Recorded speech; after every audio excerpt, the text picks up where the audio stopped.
If you're wondering what to eat in Japan with kids and whether your 6 and 9-year-old will actually eat the food, then this video is for you. On this episode of Eat, Live, Love San Fernando Valley, we're taking you inside our real family food adventure across Japan. From Tokyo street food and Kyoto conveyor belt sushi to ramen, Wagyu authentic green tea, and the Japanese treats my kids could not stop talking about.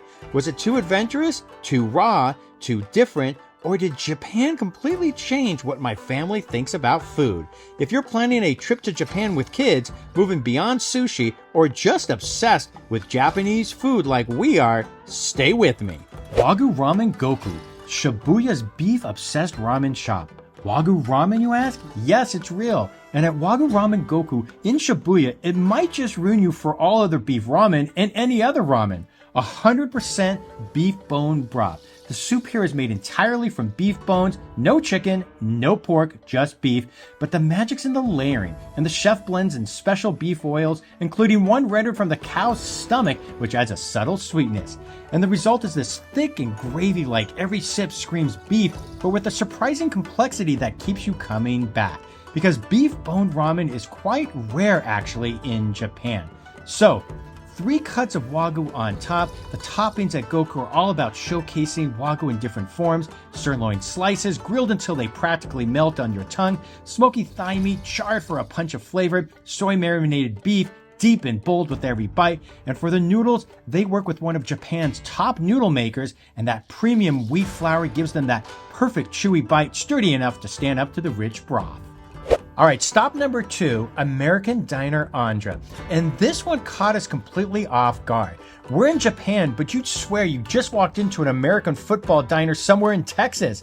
The owner, a massive American football fan, and not just watching on Sundays, he actually plays in a Japanese American football league.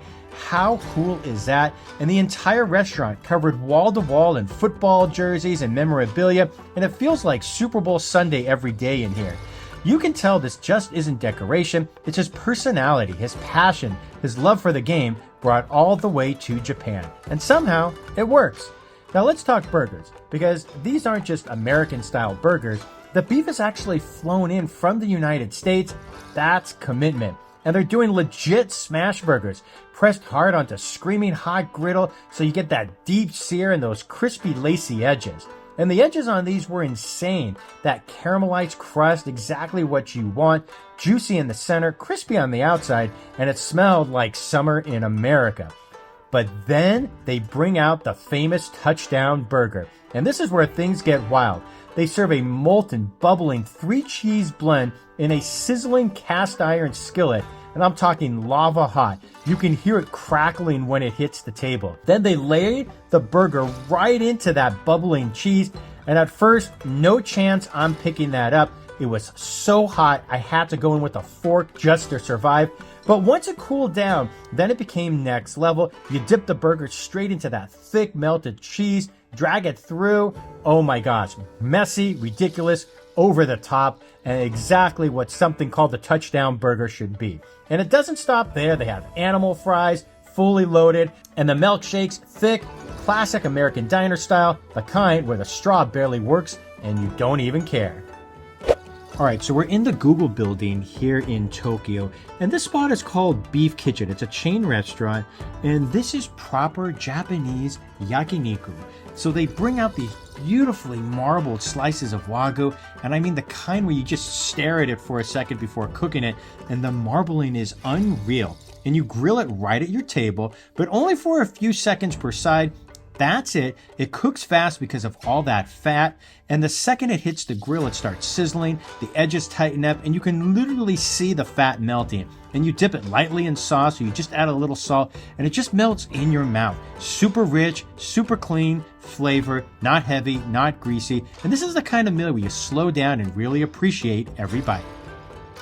Sweet Check in Tokyo, known for its omurice. And if you've never had omurice before, it's basically Japanese comfort food, fried rice, usually flavored with ketchup, wrapped in a soft omelet. Think fluffy eggs on top of savory rice. But here's where they take it up to another level. We ordered the burger steak version, where you have these 2 hamburger-like patties sitting on top of the rice, covered with a silky omelet, then finished with this glossy demi-glaze sauce and ketchup. Now the eggs were super soft, almost custardy, and when you cut into it, they just spill over the rice. The burger patties were juicy, more like a Japanese-style Salisbury steak. And for me, it was rich and comforting. But the kids, too sweet for them. The ketchup and demi-glaze combination has a sweetness to it, and they just could not get into that flavor profile. As a result of them not loving the Omurice, it cost us, because somehow that turned into a massive slice of Oreo cheesecake, and let's just say they had zero issues devouring that, not a crumb left. What if I told you Japanese pizza might actually be the best in the world? I know, bold statement, but then you come to Savoy in Tokyo and you start to understand. Tokyo-style pizza here is Neapolitan, wood-fired, super thin, super chewy, but with more char, more salt, more olive oil, and there's this intentional twist to the crust. It's airy, blistered, slightly smoky, and perfectly balanced, and you can feel the care in every single pie. Nothing rushed, everything precise. And then the bluefin tuna pizza. The base layer is wild. Mayo, sweet corn sauce, salt, olive oil, already layers of sweet and savory before anything else hits it. Then sashimi-grade Pacific bluefin tuna goes on top, and it hits the heat just enough that the outside gently cooks, but the inside stays raw. And that contrast is unreal. The chew of the dough, the char from the oven, the sweetness from the corn sauce, the richness of the tuna, it's dripping with flavor, but still somehow light. It shouldn't work, but it absolutely works. And what I love about their pizza is the restraint. They're not overloaded, the ingredients are simple, but incredibly high quality. Every bite feels intentional, and the salt level, the olive oil finish, that blistered crust, it's dialed in. The pizza as craft. And huge shout out to them for surprising my daughter with a dessert for her half birthday. Totally unexpected, totally made her day, and that's a kind of detail that makes a meal from great to unforgettable.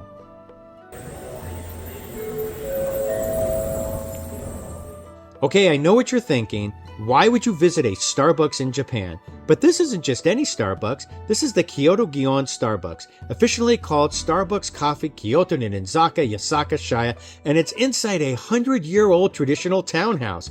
It opened in 2017 and sits in the historic Higashiyama district. Now from the outside, there's no big bright sign, just a small wooden sign and a curtain at the entrance. Inside, it feels like old Kyoto, wood beams, narrow hallways, and even a hidden garden. Upstairs, the cool part, tatami mat rooms. You even take off your shoes, sit on the floor cushions, and drink your coffee in total quiet. It's Starbucks, but completely reimagined the Kyoto way. Alright, this spot is called Roku, and it's one of those places you'd probably walk right past if you didn't know it was there. Totally off the beaten path in Kyoto, and this family's been selling green tea and matcha for over 200 years. Think about that. Generations focused on one thing, tea and matcha. So you walk in and it doesn't feel commercial, it doesn't feel like a tourist shop, it feels old school intentional. The matcha here is strong, definitely bitter if you're not used to it, especially for the kids. They took one sip and were like, yeah, probably not for us. But you can taste the freshness immediately. It's bright, grassy, clean, and it doesn't taste industrialized at all. Back home, we're used to matcha with sugar or milk added to soften that bitterness. Here, it's just the tea. Pure, fresh, bold, and even though it's intense, there's something really special about tasting it the way it's been done for centuries.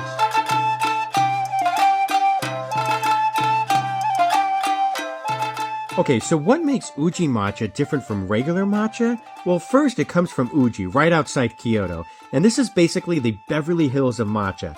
They shade the tea plants for weeks before harvesting, which makes the leaves super vibrant green and packed with that rich, smooth umami flavor. Now, regular matcha can taste a little bitter. Uji matcha, way smoother, slightly sweet, creamier, more balanced, and my kids liked it better.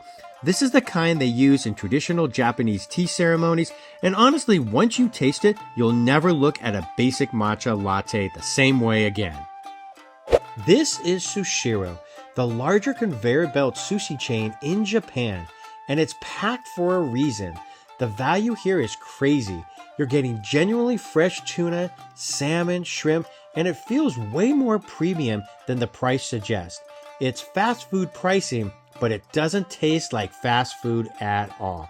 Everything runs on tablets. You scroll, tap what you want, and within seconds, your plates shoot out on an express lane straight to your table. It's efficient, high-tech, and honestly, just fun to watch, to tell you the truth. The menu is massive too. Classic sushi for traditionalists, but also creative stuff. Tempura, fried chicken, cheesy rolls, seasonal specials that change throughout the year, and that constant rotation keeps it exciting. And it works for families. Our youngest doesn't love sushi, so noodles and fries were perfect. No stress, no forcing it. Everybody eats. And then in the final few seconds, dessert starts circling, soft serve, cakes, little sweets rolling by on the belt, and somehow you always end up grabbing one more plate.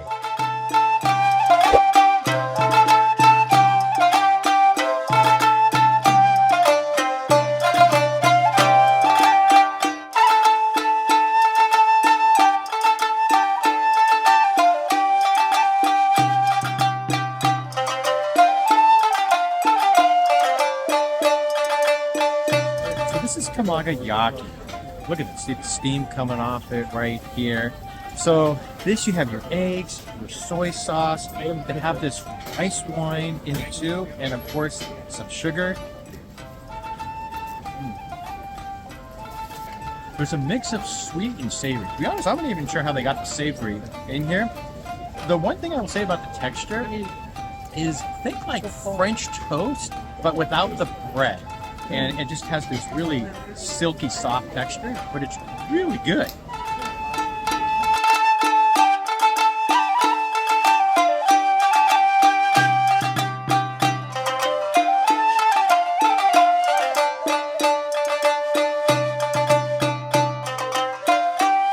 There's 3 different types of tuna. You got this lean, you got the medium fat, and you got, of course, the really fatty tuna. This is all so good. It's this buttery marble taste to it. Super fresh. There's a reason this is one of the most popular stalls in the entire market. Yes, that's one of each. I mean, 2 of each.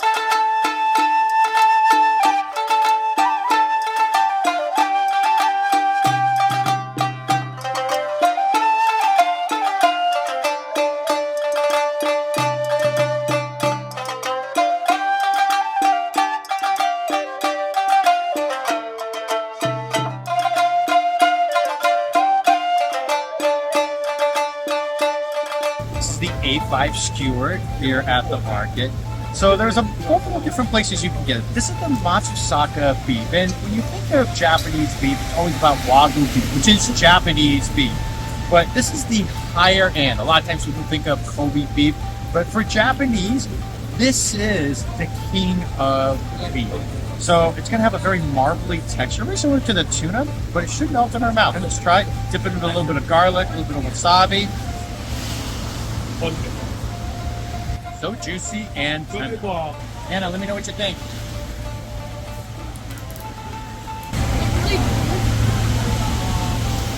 I'm not really sure how as a family we're going to share this because everybody really likes this. So first it's like really thick inside, crispy on the outside, and like the inside is like a little bloody and juicy in there. And it's incredible. I can't show my family because we only got 3, and it's incredible.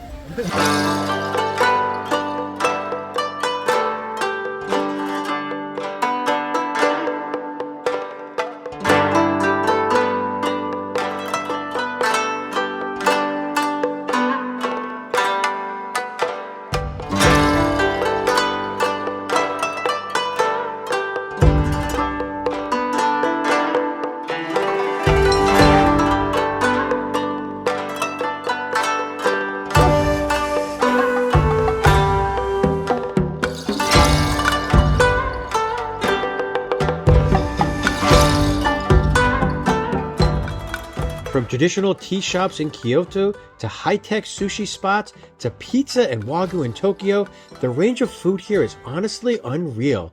So this is what makes Japan so special. You can have something refined and centuries old one minute and something playful and modern the next. And if you enjoyed coming along with our family on this food adventure, make sure you hit the subscribe button and drop a comment letting us know which spot you try first.